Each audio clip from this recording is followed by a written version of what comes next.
Hello again, it's Miss Jones from Sew with Miss Jones. Today I'm going to show you how to cut out the pieces for your hand-sewn apron. So I have my fabric scissors, and remember, when you are using scissors, if you're right-handed, you put your thumb in the small one and you put your three fingers in the last three fingers into the bigger hole, and then I like to keep my pointer out to help me with how I move the scissors. If you're left-handed, thumb goes in the small hole, again three fingers in the bigger hole, and one finger out to help. Right-handers are going to go counterclockwise, left-handers are going to go clockwise. The reason why we do that is we want to be able to see the line. If I try to cut clockwise, I can't really see the line when I am cutting along this edge. But if I have it on this side and I go counterclockwise, I can actually see the line. One more check before I start cutting is to make sure that every pin is completely inside the cutting line. I don't want any points or heads sticking out. And you notice I moved one because it was a little bit close.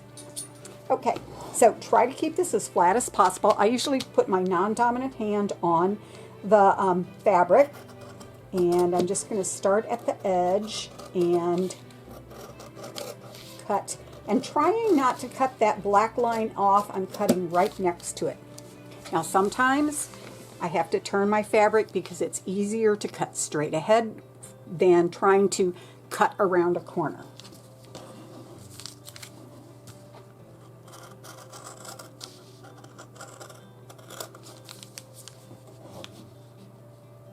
And that was kind of hard to do around that edge. It's a whole lot easier to go up this side. Okay, I'm going to turn it again.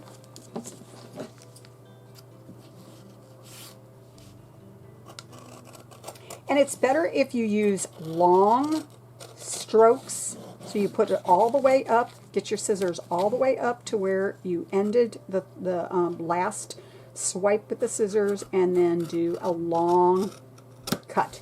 If you do little things like that, it's going to look like you chewed it with your teeth, and you don't want to do that. You want to have nice, smooth cuts.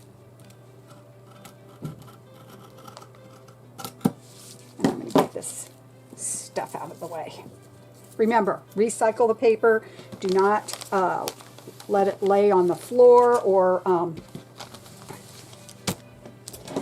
your table. Okay. I moved all of that stuff out of the way because I don't want to accidentally cut through something underneath, and tell me how I know that that could happen. I've had some very sad students before because they weren't paying attention when they were cutting. Now this scrap is too small for you to do anything with, so it can go into the regular trash can, but the paper can go in the recycle bin. Okay. Leave the pattern on. Don't take it off.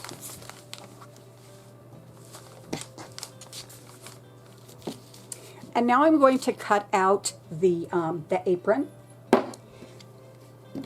But I'm going to cut it out really fast. Actually, I'm not going to cut it out fast. I'm going to cut it out at normal speed, but I'm going to speed up the camera, or speed up the video once I get it going. I'm just doing one last check to make sure all of the pins are inside the cutting line. And then again, I'm right-handed, so I'm going to go counterclockwise. Now, I'm probably, when I get here, I'm probably just going to cut straight across there just because it's going to be easier to manage without all this flappy stuff down here at the bottom. It's just going to make it easier. This we can use for this chunk down here we can use for our sample stitches, and then hang on to this big long piece because we can probably make a scrunchie out of that if you want to. Okay.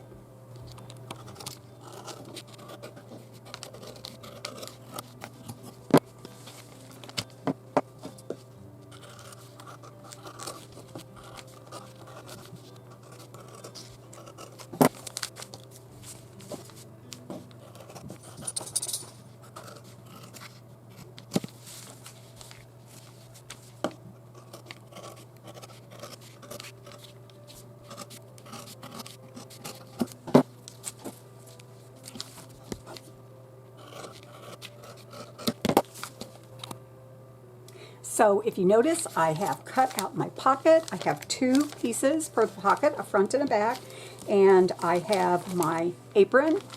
Remember, don't cut on this long side, okay? That's still together.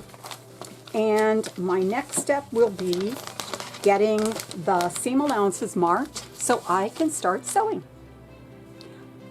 One more thing, don't throw the scraps away. Put those in your bag so that you can use them later for the practice stitching, and also if you want to make a scrunchie, I can show you how to do that. Bye for now.